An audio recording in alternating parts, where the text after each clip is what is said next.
What's up, everyone? Welcome back to another Savage Raid guide. This week, talking about P3S. And honestly, I can't tell if it was just the red room that I stared at for many hours progging on this boss or what, but this one definitely made my eyes bleed, if to say the least. As far as markers starting out, I'm going to go ahead and give you guys a little image here to sort of follow if you're trying to set things up. Now, as far as exact positioning for these, it's not too complicated. As we go ahead and bring this back down, basically your 1, 2, 3, and 4 we put just on the inner rim of that smaller circle there, just in between those golden squares in the corner. Now those golden squares, you will need to use that for a mechanic, as you'll see later on. As far as A, B, C, and D, we put those outside the ring of that just outer red rim right there. Simply just labeling them as, north, south, east, west, all that. And that's pretty much it. Plain and simple. But let's get started on the fight and see all these crazy mechanics. Now, the first thing to note is, starting off, healers, there is a ton of damage going on in this fight. So the first thing that we will see this boss cast, Scorch Exaltation. This is a pretty big AoE. You can already see we are pre-shielded for this, throwing some cooldowns as well. The next part right here are tank tethers. Now each tank will need to be the closest target. If you can see that, let's go ahead and back that back up. So basically these tethers will latch onto the closest targets. Now I was behind some people here, so you see one went to our healer right there. I'm gonna then move forward, dance around a bit to make sure it recognizes me, and then both of us split off from each other, taking those tethers away from the raid while popping a pretty significant cooldown in the process, getting healed back up. Now, Fire Plume can be one of two different ones. If you remember from normal, you can either get all of these small circles here, meaning there will be small circles that will land on the platform and rotate around before hitting the center, or it will be one big giant fireball that will then plow down right in the middle of the room. Although on Savage it works a bit differently because it actually targets a player rather than just the center of the room. So it is very important that anytime you see these fire plumes coming, you get your raid stacked up right dab center, right in the middle of the room, just to make sure that if it is that big fireball, you get it to land right where you want it to. So right here, we obviously see the two smaller circles. We sort of gravitate our entire raid to be more towards the A side, the north side of the room, and that was just for everyone's stacking convenience-wise. Now right here is where I said those golden squares, we are going to start using them. For this next mechanic coming up, you need to sort of dedicate pairs in advance. So I had myself with, I believe, our ninja. He is kind of over there back in the middle doing his positionals. But before this mechanic goes off, just make sure everyone is broken up into pairs. One tank with a DPS and one healer with DPSs. Now this is very important to do it this way. Otherwise, mechanics could get a little wonky. So here we go. We are having this Darkened Fire, which will spawn shadow clones under you. And if they are too close together, they will cause a purple tether to spawn and then blow up the entire raid. So just make sure that you guys are sort of dead center in the middle of those golden squares around the room, allowing those to be placed. Now these little shadow clones that are here are immune to damage until this next mechanic resolves right here. So here you have numbers 1 through 8. Now we are essentially going to use the numbers that are 1, 2, 3, and 4, obviously continuing that cycle. So if you have 6, you'll be at 1, 7, 2, we'll keep going here. Well, 5 at 1, 6 at 2. Wow. It's late, not good at math. NA player, by the way. So I have 8 right here. That means I'm going to go over to the 4. Now what happens here is, the reason we are positioning this way is that whenever he hits you, he's actually going to cleave the 2 shadow adds, removing one of those invuln stacks. Now the last group here at the 4 marker, you have less time than anyone else to sort of break your shadow add before he explodes. So that's just something to be aware of whenever things are happening. If you also see 2 healers paired together, or you notice that it's you as a healer paired with another healer, you might want to call that out, let people know that you may need some assistance killing that ad. After those shadow clones get nuked down and get resolved, we now see some new tank tethers here. These ones spawned right on top of us. We simply spread back out away from the raid group, popped our cooldowns, and now we're headed right back in. Here we have another Scorch Exaltation AoE, which means we should be receiving some shielding here, popping some cooldowns, live through that one, no problem. Now, as you can guess here, the next mechanic is going to be another Fire Plume ability, but what that cast was just before that was the brand. So if you can look behind me back there at A, or maybe off over by the party frames there, he's starting to put this sort of fire patch on the ground that will then expand into a sort of cross symbol across the room. So earlier when I said that we sort of make the raid all move towards the north half, this is where this is going to take effect. So we decided to pre-designate if it's a big circle dropping, we're going over to the northeast side as a group. But if it's the small circles, you really can't control where they start. So that's why we said just northern half. So it will either go northwest if that side was hit first, or northeast if that side was hit first. So let's see which one this happens to be. It's a giant ball, so we decided to go northeast. Now, it's very important when you bring your entire raid group here to stand back against the far wall, just because this searing breeze will put circles under your feet. See, someone was out of position right there, so now we had to squeeze up just a bit more just to avoid all that extra damage. So right here, the biggest thing noting if you're a tank is we decided to spin the boss so that for this cast bar right here of Cinderwing, we know which way we want to move. So since the boss is facing us, his cast bar is reversed for us. So what we're looking at right here is right Cinder Wing. So right Cinder Wing is the wing that will be blasting the room here. So since his right one that's outside, I tell everyone to run into the middle of the room. Right after that one resolves, these are the tank tethers that we're going to be dealing with. So again, just pay attention to that cast bar. If he's left or right wing, it can get confusing sometimes with everything else going on, but just try to pay attention to your best. Another Cinder Plume here. We have the small orbs. We're deciding to run out towards those before this next major mechanic right here happens. So I'm starting to look up towards the boss right here because this can be two variations. You can have a breath from the middle head or a breath from the two side heads here. So as we can see, it was the center head. So he's going to breathe down and split the room in half. So what we decided to do here was essentially take the melee and tanks and throw them onto one half while taking the healers and ranged and throw them to the other half. So this was sort of a pre-designated, if we're looking at the boss, we ran right, they ran left, kind of a deal. Now, if this had been the two side heads, you would then split off into pairs. I don't know if we see that in this video or not, but just go ahead and mention that we sort of used the like A, 1, 3, and C, I believe, were the marker orders from north to south, or they may be left and right too. So just either way, just use those sort of marker areas to split out your raid team, and it'll all work out. I popped a minor cooldown here, breathes down. We all spread out because we're going to take circles on our heads for that. And now we are going to start the ads phase. This is usually the part that a lot of people struggle and have some damaging issues with. You know, there's a lot of people that care about ranking on logs, and these ads don't count for damage on that. So a lot of people decide, I'm not going to pop my cooldowns here. But, you know, as a tank, I sacrifice, you know, rankings and all that stuff just to make sure we can kill this and get past this phase. So I end up using some cooldowns, I believe, on the second set of ads here. But hey, it's all about killing the boss, right? Doesn't matter. Right after you kill that small set of ads, you're going to get that AoE happening, and then you will now have a sort of tether mechanic. Now, a couple recommendations here if you are a tank. We sort of had these two birds split up, like where I took 2 and 3, he took 1 and 4. We AoE'd those and then pulled them. If you were a warrior, which we had a warrior here, your AoE, unless you're just going to break your combo and use your actual AoE. Your first one's a line attack. We actually had a melee from his group.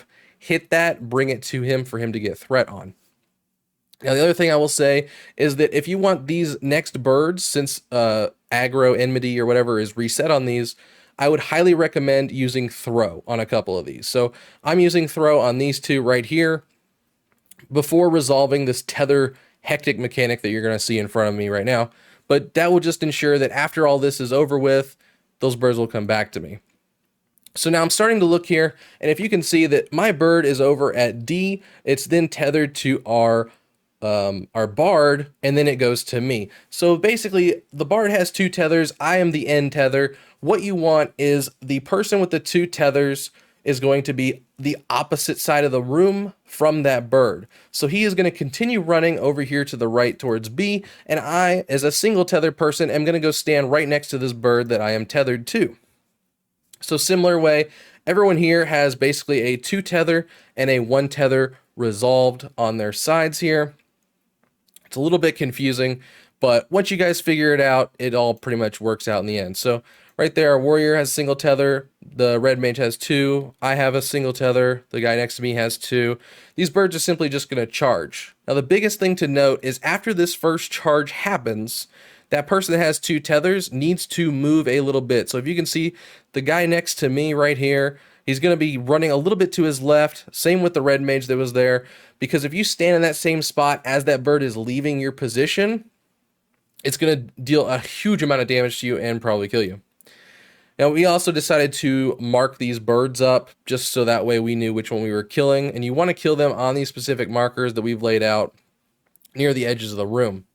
The other thing that I would highly recommend is that it is so beneficial for your DPS just to be multi-dotting and laying out a ton of damage as these birds are charging. By all means, hit as much stuff as you can as they're flying by you and all that. It will help you out just tremendously whenever the mechanics are happening.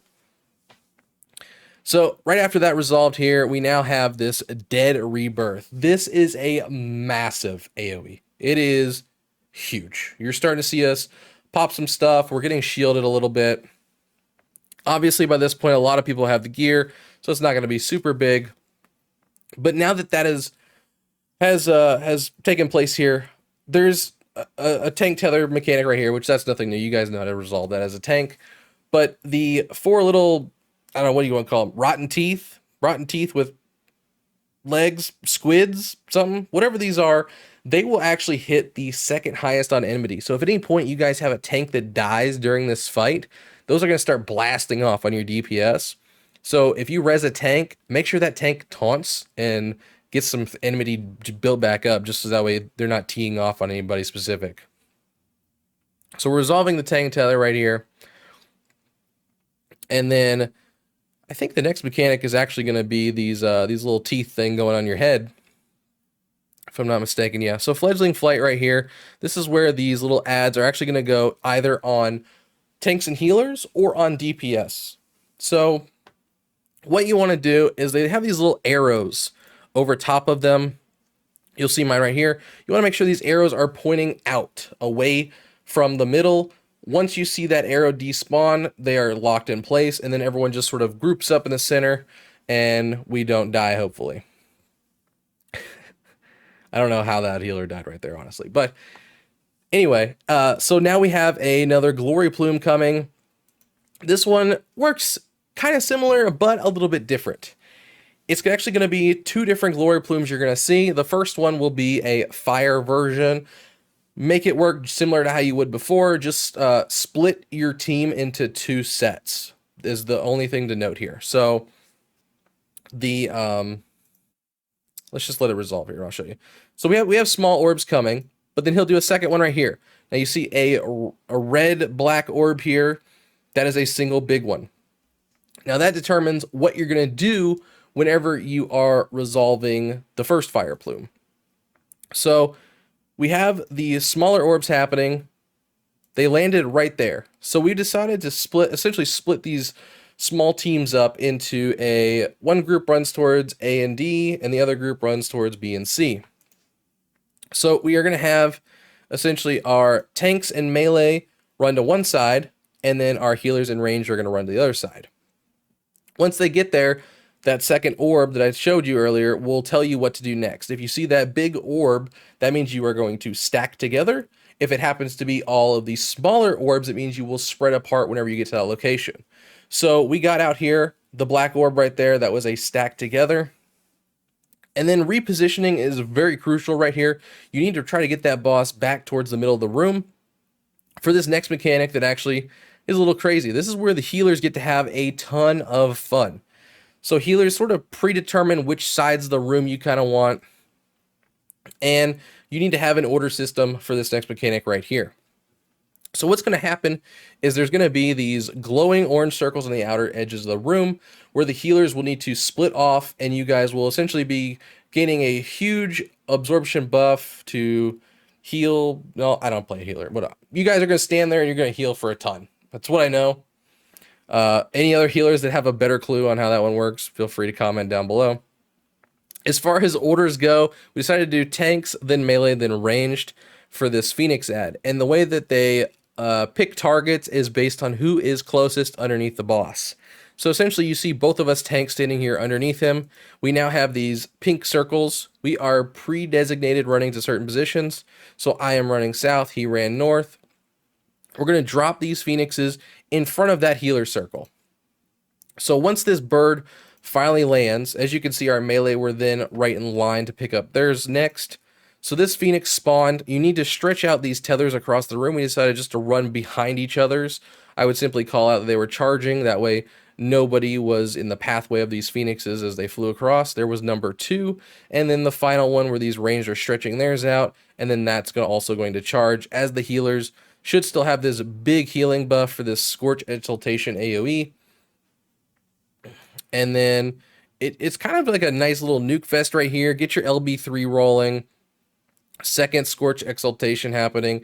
There's probably a tank tether, I think, happening soon right here also. If I'm not mistaken. There's the tank tether. Like the biggest thing on the small Phoenix is just making sure that everyone can eventually get in there, stretch their tethers long enough without dying to it. Like I said, now that we have tons of gear, a lot of that stuff doesn't really hit super hard. But I'm not really sure how Party Finder is going to deal with a lot of this stuff still. I am too scared to attempt Party Finder. I'm not going to lie to you guys. So now, Firestorms of Aspedellos. This is where we're going to start seeing our last cluster of major mechanics. We have 3 firestorms around the room right here. And then we're going to deal with this next thing that I just call pizza. So we saw these little pizza slices spawn in specific orders. Now, based on the order that they spawned in, that's the order that they are going to sort of breathe fire and cook that pizza, I guess is what you would call it. So we're actually already pre-split up into our groups here, the healer and ranged on one side, the tanks and the melee on the other. And you're really only going to do this for this first set of pizza slices. We're going to change that up on this, on the second set. But let's let this one resolve first here. So we saw that pizza slice. We also saw a black orb spawn out of that boss. Now, if you remember from earlier, that black orb means to stack with your group. So once that last pizza slice is done cooking right there, we are now going to stack up. Now, if that had been smaller orbs, we would need to spread out on our halves of the room. So pretty simple there. Just dodge the fire, deal with the shadow orb mechanic. Now, this next part is the part that a lot of people do very differently. There are multiple ways to handle this. We just assumed that this was the way we were going to deal with it. It made things a hell of a lot easier. We just stacked everyone on the north side. Now, whenever we deal with these pizza slices, after this, there will be a tank tether mechanic that we will also need to pop immunities for. So our tanks are going to essentially grab these. We're going to run right here. I popped immunity. And then it's really hard to see what's going on here. So let me just sort of do a little bit of a half drawing here. Essentially, let's just throw our range DPS, melee DPS, 2 tanks, and 2 healers. All right, so here's our raid group. We're all up on the north side. We're having a good time. And then whenever those tethers spawn, the tanks are essentially going to take these tethers, and you want to kind of be roughly on the middle-ish, maybe a little bit farther south on 3 here, just to the west side of 3. And whenever you pop your immunities, you also need to have, hang on, here we go. You need to have 1 ranged right there. So whoever is the most competent range and able to handle this sort of task, you go ahead and do that with them there. Everyone else sort of stacked up right here. So basically, we're going to have a safe spot right here for people. And if you remember earlier, these little tornadoes that are spawned here are actually going to do cones. If you've watched any other sort of guides or videos, these tornadoes will do cones based on the closest targets. So tanks essentially will have tethers to them, which will do giant circle explosions around us. But since we are also the closest target for these firestorms over here, it should be like this. So this range is going to eat this one off the screen. No big deal there. Now what's going to happen with this one is it's actually going to target this tank right here because they are the closest. So it's actually going to breathe just like this. And then this one right here is going to breathe like this. So there's a lot happening right there. But basically, the tanks, by immunitying this, are essentially dealing with 2 tornadoes and the tethers all in one shot. Now, the biggest problem is that the tank that is baiting this far side tornado over here, your positioning is very key because that is a very minimal difference here. If you stand too far north, boom, right through your raid. You are going to kill them instantly. But if you are very confident in your tanks and your tank's ability to handle this strategy, we thought that this was honestly the best one. Just letting the tank sort of immunity everything, deal with it all. One range, go out here, deal with that. And the rest of you guys, you kind of just, I think that the golden square is, wow, let's get rid of some of this stuff here. So your golden square is actually somewhere right around here in this area. If you remember those golden squares around the room. So if you see those golden squares, you guys are kind of just somewhat behind that, between 1 and 4. And that's pretty much your safe spot. So like I said, as long as you're confident in the closest tank's ability down here to not clip you guys with the cone, then this raid strat was by far the easiest one for us to do. So you can kind of see, like I said, they're up by that golden square area. We're here on the west side of 1, and then behind the boss, you can't really see them. That is our ranged DPS. I think that is actually our bard up there. Boom, everything happened. We immunity'd, nobody got clipped. Easy. Simple. Tanks are getting healed back up. Now we have this next mechanic to deal with. Now this one, a little bit crazy. What's going to happen is, as you see this giant purple beam happening right here on my screen, that one is the one that will essentially do a knockback. Now what happens is, from that knockback, you guys want to go back into those parties of tanks, melee, healers, range, whatever. You're going to get pushed back to 2 separate tornadoes. So one group will go towards this one, let's see, I think at A, and the other one is over in this other corner, I think between, I want to say like C and B, somewhere back there. And then you'll also get that shadow orb that tells you whether you need to spread or stack. But in between that, there's going to be pools that you drop on your feet, similar to how you do in P3S. The way that you want to just somewhat deal with this is just call out the raid markers that were already placed in the center, and then you're going to you will drop 4 of these, so you're going to sort of dance around these and then end up back at that tornado. So since this one is starting right behind us here, we're going to stack together on 4, and then we're going to travel over towards 1. Now we're going to go towards 2, then 3, drop that last set, then we're going to run up here, and then we are pre-positioned right here to where we have our melee and tanks on this side, and then the healers and the ranged on the other side. Now we have that orb that the boss is throwing up right there, and I couldn't really see it. It looked like a stack one, but as you saw, we got knocked back. Each of those tornadoes that are left right there will essentially do a donut around them. It has a pretty good bit of space, as you can see that we're standing pretty far away from it, and it didn't hit us at all. Then we're going to resolve that orb mechanic that he threw up in the air. So luckily, honestly, with this recording, this is like the best case scenario, because like everything that the boss did was just stack up, and a lot of deaths happen on spread outs. If you don't really know like where one guy's going to run, if you don't have predetermined positions and stuff like that. So we're stacked up, boom, dealt with it, no big deal. Scorch Exaltation, so an AoE right after that big AoE hit that you guys just dealt with. So healers, really be aware on this one. Now, nearing the end of this fight, there's not really too many more mechanics that I can think of. We get this Death's Toll right here, which is actually debuffs that will go on you. And this is probably one of the last major mechanics that you're really going to see. Now, everyone in the raid frames over here on the left, you can tell they have debuffs, but they are different numbers. There's either going to be a 1, a 2, or a 4. Now, essentially, this is how many things you need to get hit by in this next mechanic. So we're going to get those little teeth on our heads, but instead of pointing those arrows outwards, we're actually going to point them all towards the center of the room. So if you have a 1, you simply want to go stand behind one of these little squid guys. So if I drop mine on 3 here, I'm just going to move back up a little bit and stand right behind him. That will ensure that I only get hit by 1 mechanic. If you need to get hit by 2 of them, you will go stand on these golden squares that we stood on in previous mechanics. And if you need to get hit by all 4, you'll stand dead center in the middle up under the boss. So we dropped all these arrows facing in on this one. So I know that jukes some people because it's opposite. So there's all of the blasts going off. Remember, if you had 1 right behind one, 2 on those squares, and 4 in the middle. Now we are going to have Life's Agonies. So you need to be sort of topped up when all this happens. I would highly recommend still throwing raid cooldowns. Even with our gear, it still hit for a pretty good chunk of health. This mechanic is actually really pretty much a joke if you have an Astro because of Macros Cosmos healing you for so much HP whenever you're so low. And you're pretty much immortal during that mechanic until it finally resolves at the end. So, honestly, that's like Astro was just like golden for that.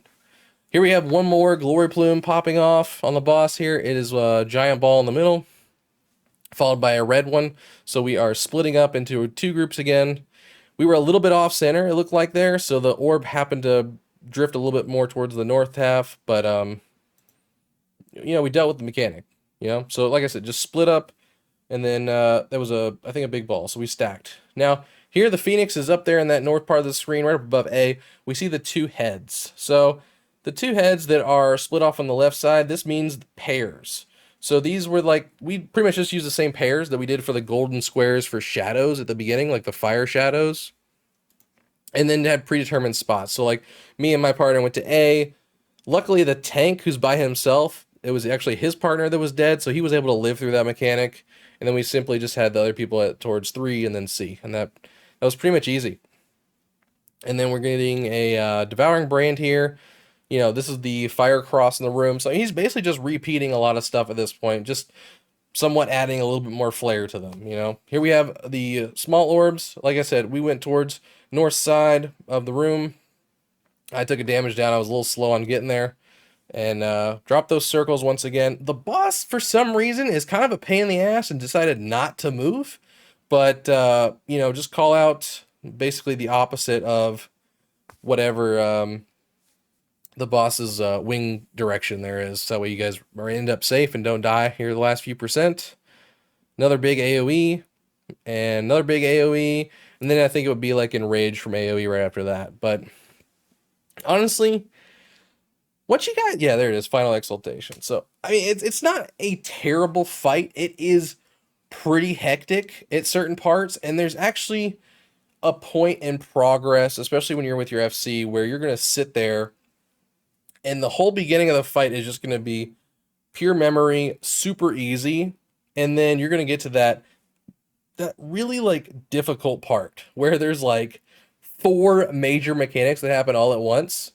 But once you guys get through that, it's pretty much easy learning and smooth sailing from that point. It's just that one brick in the road right there that really hinders prog. And it definitely took a toll on our guild. But now that we're on P4S, we actually really like P4S a lot. I'm not gonna lie. It's a pretty good fight. It's probably the best fight out of the raid. No spoilers or nothing, but it's pretty solid. So anyway, that's our version of P3S. Hope you all enjoyed it, and sorry for the delay on videos and whatnot. For those of you who've been checking community tab, you know reasons why. But yeah, until next time, guys, take care. I'll see you later.